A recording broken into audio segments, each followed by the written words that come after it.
Mysuru drugs ಜಾಲದ ವಿರುದ್ಧ ಸಂಸದ ಯದುವೀರ್ ಕಿಡಿಕಾರಿದ್ದಾರೆ. ಈ ಮೈಸೂರಿನಲ್ಲಿ ಡ್ರಗ್ಸ್ ಸಿಕ್ಕಿಲ್ಲ ಅಂತ ತರಾತುರಿಯಲ್ಲಿ ಸ್ಪಷ್ಟನೆ ಕೊಟ್ಟಿದ್ದಾರೆ ಗೃಹ ಸಚಿವರು, ಮೈಸೂರು ಆಯುಕ್ತರು.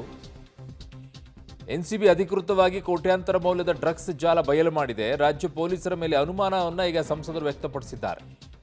ನಮ್ಮ ಪೊಲೀಸರೇ ಡ್ರಗ್ಸ್ ದಂಧೆ ಜೊತೆ ಕೈ ಜೋಡಿಸಿರುವಂತ ಶಂಕೆ ಇದೆ ಅಂತ ಹೇಳಿದ್ದಾರೆ. ಎನ್ಸಿಬಿಲಿ ಏನಾದರೂ ಬರದೇ ಇದ್ದಿದ್ರೆ ಈ ಚಟುವಟಿಕೆಗಳು ಗೊತ್ತಾಗ್ತಾನೆ ಇರಲಿಲ್ಲ. ಡ್ರಗ್ಸ್ನಿಂದ ಮೈಸೂರಿಗೆ ಕೆಟ್ಟ ಹೆಸರು ಬರ್ತಾ ಇದೆ ಅಂತ ಕಳಕಳಿಯನ್ನ ವ್ಯಕ್ತಪಡಿಸಿದ್ದಾರೆ ಮೈಸೂರಿನಲ್ಲಿ ಬಿಜೆಪಿ ಸಂಸದ ಯದುವೀರ್ ಅವರು. ಹೆಬ್ಬಾಳ್ ಇಂಡಸ್ಟ್ರಿಯಲ್ ಏರಿಯಾದಲ್ಲಿ ಒಂದು ಮಾದಕ ವಸ್ತು ಸಂಬಂಧಪಟ್ಟಿರ್ತಕ್ಕಂಥ ಒಂದು ರೇಡ್ ನಡೆದಿತ್ತು ನಿನ್ನೆ ಮೊನ್ನೆ.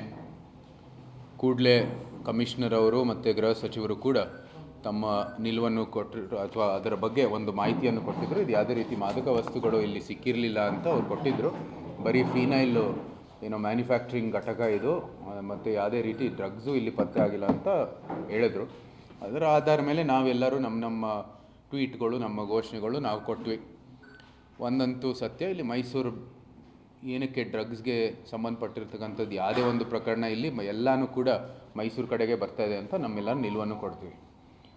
ಇವತ್ತು ಬೆಳಗ್ಗೆ ನಮ್ಮ NCB ಅಂದರೆ ನಾರ್ಕೋಟಿಕ್ಸ್ ಕಂಟ್ರೋಲ್ ಬ್ಯೂರೋ, ಕೇಂದ್ರ ಸಚಿವರಾದಂಥ ಶ್ರೀ ಅಮಿತ್ ಶಾ ಅವರ ನೇತೃತ್ವದಲ್ಲಿ ನಡೆಯುವಂಥದ್ದು ಗೃಹ ಸಚಿವಾಲಯದ ಒಂದು ಅಡಿಯಲ್ಲಿ ಬರುವಂಥದ್ದು NCBಯಿಂದ ಈ ರೇಡನ್ನು ನಡೆದಿದೆ.